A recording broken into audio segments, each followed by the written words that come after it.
અમરગોડામાં આવેલા માં મેલડી માતાજીના દર્શન કર્યા બાદ ત્યાંથી સામે જ એક લાંછનપુર નામે એક ગામ આવે છે. આપણે અહીંયાથી એક આ રસ્તો છે, બીજો આ રસ્તો છે, અને અત્યારે આપણે આવી ગયા છે રસલપુર. જો કેટલો સરસ જોરદાર રસ્તો છે.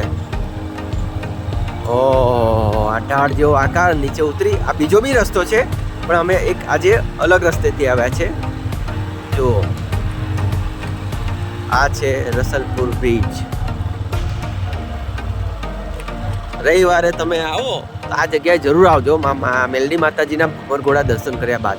સામે કદાચ ફાર્મ હાઉસ છે કે ખબર નહીં. આપણે આ રસ્તેથી આવ્યા, બીજો એક રસ્તો આ બાજુથી આવવાનો છે.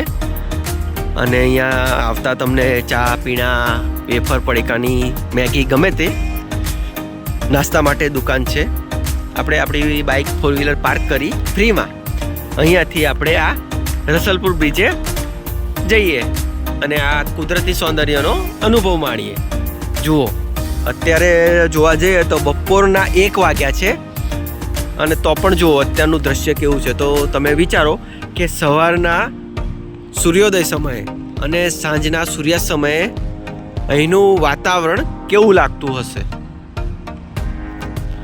જો આ રસ્તે તમારા 2 વ્હીલર 4 વ્હીલર પાર્ક કરી આ બીજો એક રસ્તો પડે છે, ત્યાંથી તમે અહીંયા અંદર નાહવાનો પણ આનંદ લઈ શકો છો. પરંતુ એક વાતનું ખાસ ધ્યાન રાખજો કે આ વહેતું પાણી છે. જુઓ જુઓ કયો પથ્થર, એડવેન્ચર ટાઈપ રસ્તો છે. હવે આપણે આ નદી તરફ જઈ રહ્યા છીએ. ખરેખર ખૂબ જ મજા આવશે. નાના બાળકોને લઈને પણ તમે આવી શકો છો. અહીંયા આ ગામના રહેવાસીઓ કપડાં ધોવા, નાહવા માટે આવતા જ હોય છે. અને તમે સાંજના સમયે જો અહીંયા આવો ને તો તમને એવા ઘણા બધા પ્રવાસીઓ આ નદીમાં મોજ માણતા જોવા મળશે, સ્નાન કરતા. ઘણા ખરા લોકો આ મેલડી માતાજીના દર્શન કર્યા બાદ અહીં આ રસલપુર બીચે આવતા જ હોય છે.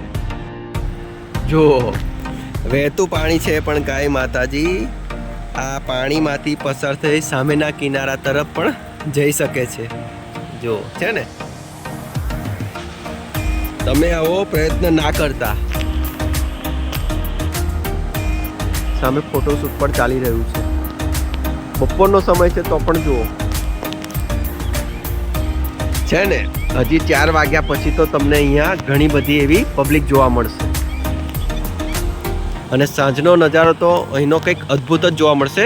સામે તમે જે જોઈ રહ્યા છો ત્યાં સૂર્યાસ્તનો પણ નજારો જોવા મળે.